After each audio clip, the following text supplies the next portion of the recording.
False teachings और गलत प्रकार की शिक्षा और गलत प्रकार की प्रतिज्ञाएं और पैसे दे करके और लोभ लालच दे करके संस्थाओं को तोड़ने और पवित्र लोगों से अलग करने का प्रयास कर रहे हैं, वे परमेश्वर का सामना करेंगे। They are going to be judged by God। इसलिए भक्ति को पेट कमाई का रास्ता ना समझें। यह समय नहीं है अंत के दिनों में पैसा इकट्ठा करने का और 4 रोटी के लिए गलत सिद्धांतों को वेलकम करने का समय खत्म हो गया है। आज जितने भी संस्थाएं गलत सिद्धांत लेकर के खड़ी हैं, उनके पास में बांटने के लिए बहुत पैसा है, और जो लोग सही सिद्धांत पर खड़े हैं वो आज भी प्लास्टिक और एल्यूमिनियम का कटोरा लेके खड़े हैं। याद रखिएगा, जो आत्मिक लोग हैं उनके पास बहुत पैसा नहीं होगा बांटने के लिए, वे केवल हाथ और मुंह की लड़ाई लड़ेंगे। और जिनके पास में गलत सिद्धांत होंगे, उनके पास में अंधकार की शक्तियां इतनी ताकत और शक्ति दे देंगे कि वह लोगों को सत्य रास्ते से भटकाने के लिए ऐसे पानी की तरह पैसा बहाने के लिए तैयार हो जाएंगे। इसलिए सारा धन गलत सिद्धांतवादियों के हाथ में है, जिससे कि लोगों को वे गुमराह करें। परंतु यहेजकेल का वचन कहता है, मारने का काम मेरे भवन से शुरू करो। 6वें पद में लिखा है, बूढ़े, युवा, कुंवारी, बच्चे, स्त्री, सबको मार के नाश करो, किसी पर दया नहीं करना। मनुष्यों के माथे पर जहां चिन्ह मेरे पहले स्वर्गदूत ने लगा दिया है, उसके निकट नहीं जाना। इनके माथे पर परमेश्वर की मोहर है। क्या आपका नाम मेमने की किताब में है? क्या आपके माथे पर परमेश्वर की मोहर है?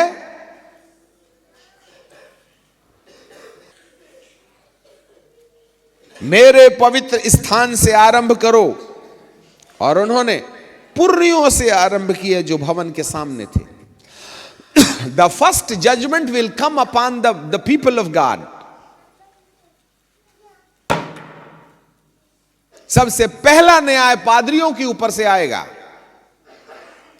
जो झूठी शिक्षा दे रहे हैं, जो लोगों को सत्य पथ से भटकाने का प्रयास कर रहे हैं, जो सुसमाचार में मिलावट कर रहे हैं। उनका समय खत्म हुआ। जो वचन के अनुसार खड़े रहेंगे, जो आत्मा के भय में चलेंगे, जो पवित्र आत्मा के संरक्षण में अपना जीवन चलाएंगे, केवल वे ही सरवाइव करेंगे। जो वचन पर खड़ी कलीसियाएं हैं वे बची रहेंगी। जो आत्मा के अनुसार चलने वाली कलीसियाएं हैं वे बची रहेंगी। झूठी कलीसियाओं पर गाज गिरेगी।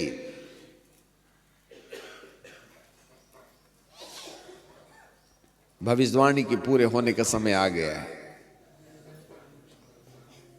मेरे प्रियो, थोड़ा सोच के देखे ना, अपन भेड़ों की लिस्ट में है या बकरियों की? मेमने की जीवन की किताब में अपना नाम है यह संसारवाद के। क्या हमारे माथे पर परमेश्वर ने वचन की खराई पर चलने के कारण 3 दांते वाली चाबी, जिसमें पवित्र आत्मा का प्रेम, आनंद और शांति है, वो वाली मोहर लगी है क्या? केवल आनंद, शांति और प्रेम जिसके माथे पर होगा वे सुरक्षित बचेंगे। बचाव का और कोई तरीका नहीं। आपकी जितनी पहुंच है लगा लीजिए। आप जितने चतुरे हैं उतने चतुरे हो जाइए। जितना दिमाग लगाना है लगा लो। परंतु जिसने पवित्र आत्मा के द्वारा आने वाले प्रेम का बहिष्कार किया है, जिसने पवित्र आत्मा की शांति का बहिष्कार किया है, वो बाइबल के ज्ञान का बड़ा भारी विद्वान भी हो सकता है। उसको सामना करना पड़ेगा, क्योंकि आप परमेश्वर की योजना से बाहर चले गए हैं। You have neglected the divine plan of God. You are not a full righteous. पवित्र आत्मा ने आपके जीवन के अंदर में आनंद और शांति नहीं देने के द्वारा आपके माथे के ऊपर से मोहर चली गई। याद रखना, दूसरा स्वर्गदूत तलवार लेकर के आपके सामने में खड़ा हुआ है। यदि माथे पर पवित्र आत्मा का प्रेम, आनंद और शांति की मोहर नहीं देखेगा, यदि तलवार चले तो जवाबदारी परमेश्वर की नहीं है।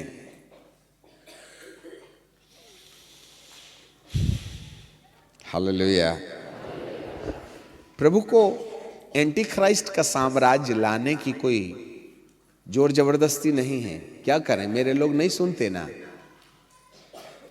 मेरे कितने प्रचारक हैं, जिसको मैंने अंगूर की बारी दी थी ना, उससे अंगूर लेने के लिए मैंने भेजा था। अंगूर की बारी के ठेकेदारों ने मालिक के भेजे गए नौकरों को मारा, दूसरे को भेजा, उसको भी मारा, तीसरे को भेजा, उसको भी मारा। मालिक सोचा ये ठेकेदार मेरे बेटे का आदर करेंगे, तो उन्होंने कहा, ठेकेदारों ने, यही है मालिक, बाप का बेटा, इसको भी मार डालो तो बारी हमारी हो जाएगी। आए तमाम कलीसियाओं को अपने कहने वालों, कलीसिया तुम्हारी नहीं है, मेरे मालिक की है। मेरे मालिक ने अपने वचन और अपने अभिषेक के द्वारा इंसान को इस्तेमाल करके अपनी कलीसिया बनाया है। यदि कोई याजक किसी कलीसिया को मेरी है बोल करके दावा करता है, तो वह परमेश्वर का सामना करेगा। कलीसिया परमेश्वर की है। हर इंसान को याजक लोग उस तरीके से बनाएं जिस तरीके से खुदा ने बनाने की मनसा अपने मन में रखी हुई है। उसके मन को समझो, परमेश्वर आपको कलीसिया को किस दिशा में ले जाने के लिए बोल रहा है। यदि थोड़ी सी गलती हो गई तो याजकों का इसका भुगतान करना पड़ेगा। हर एक प्रचारक ना बने, पहले परमेश्वर को समझ ले कि उसके दिल में क्या है, नहीं तो वे ज्यादा मार खाएंगे। अभी समझौता का समय खत्म हो गया। मेरे प्रियो, परमेश्वर के दिल की बात समझें, परमेश्वर के सामने कांपें, थरथराएं, डरें कि परमेश्वर तुम्हें सद्बुद्धि दे। आने वाली विपत्ति में प्रभु की बात नहीं सुनने वाले को वह छोड़ देगा। वह कुछ समय तक कष्ट जरूर आने देगा।